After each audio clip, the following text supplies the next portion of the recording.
Olá, seja muito bem-vindo a mais uma aula aqui na Oficina de Eletricidade. A nossa aula de hoje é mais ou menos a terceira aula daquilo que é relacionado à série de Lei de Ohm.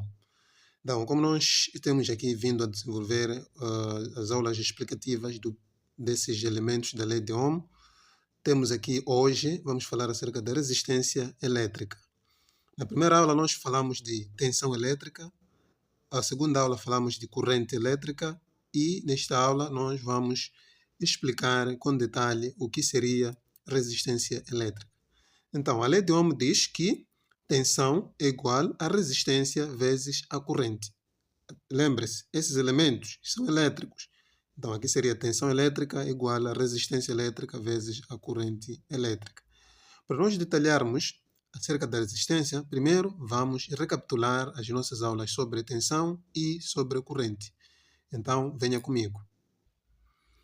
Na nossa aula sobre tensão elétrica ou a voltagem, nós falamos que a tensão é a força que movimenta a carga de um lado para outro. E esta carga, para ser movimentada, nós precisamos de uma certa força. Como, por exemplo, a tensão nestes terminais vai movimentar a corrente, que é a carga elétrica, para acender essa lâmpada. E nós nos referíamos a este exemplo, quando nós dizíamos que, de tal forma que na natureza, para nós carregarmos um peso ou uma carga de um ponto para o outro, sempre vamos precisar de uma força externa. Essa força, então, comparamos com tensão elétrica. E olha, um detalhe aqui. Essa força, ao mover essa carga daqui para aqui, sempre vai depender também do atrito desta superfície. Vai depender, em outras formas, da resistência desta superfície. Se for o chão, a força tem que ser diferente para mover essa carga daqui para aqui, relativamente, por exemplo, a uma mesa. Se nós estivermos a mover de uma mesa, esta carga de um ponto para outro é diferente de mover do chão de um ponto para outro. É diferente de mover, por exemplo, numa argamassa de um ponto para outro. Então, estamos a conseguir entender com essa lógica de que a força, de alguma forma, para conseguir mover esta carga de um ponto para outro, é condicionada pelo atrito, pelas características da superfície em que a carga vai ter que percorrer até chegar ao outro ponto. Esse é um ponto importante e tem que ser memorizado. E antes disso, antes então de voltar para a resistência, vamos recapitular também o que era a corrente elétrica.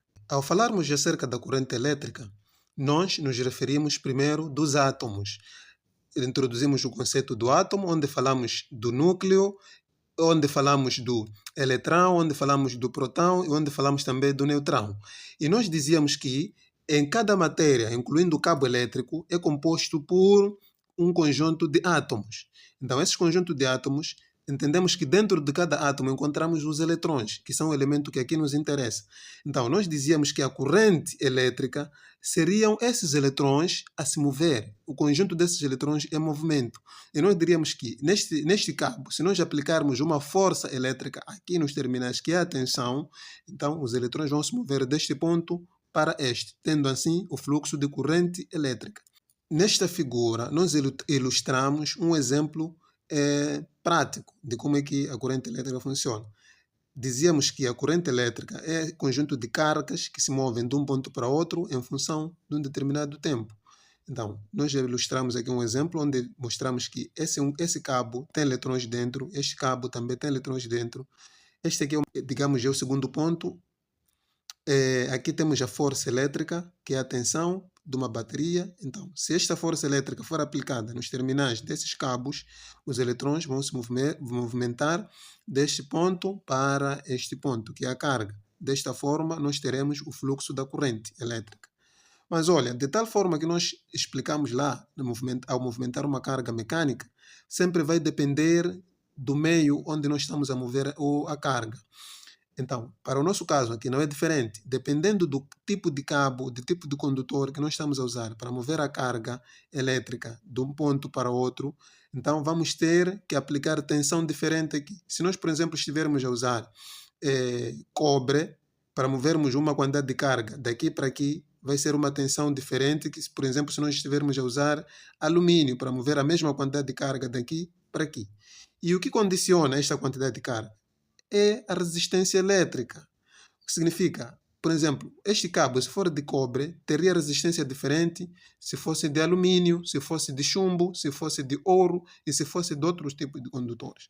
Olha, para movermos uma carga de um ponto para outro, precisamos de força e da própria carga, mas sempre o meio condiciona. Então, esse condicionamento do meio nós chamamos de resistência elétrica.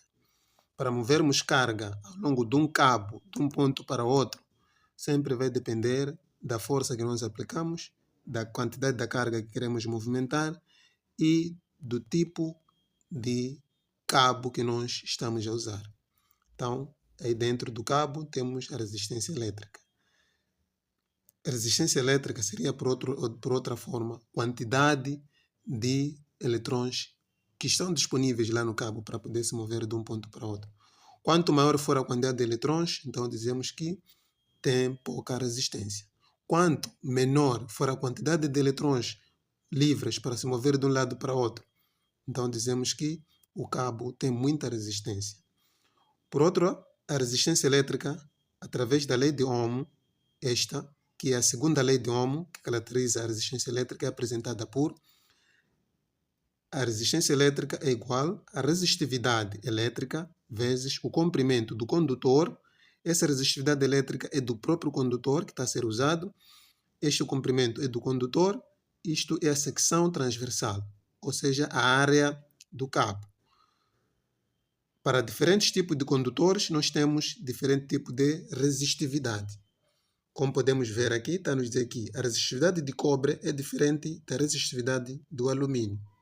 Significa, para a mesma secção transversal, o mesmo comprimento, sempre vamos ter resistências diferentes em condutores diferentes. E a resistência ela é avaliada em Ohm. Desta forma, nós explicamos o que é a resistência elétrica e até a próxima. Não esqueça de subscrever-se, deixar um comentário e partilhar o nosso vídeo. Obrigado.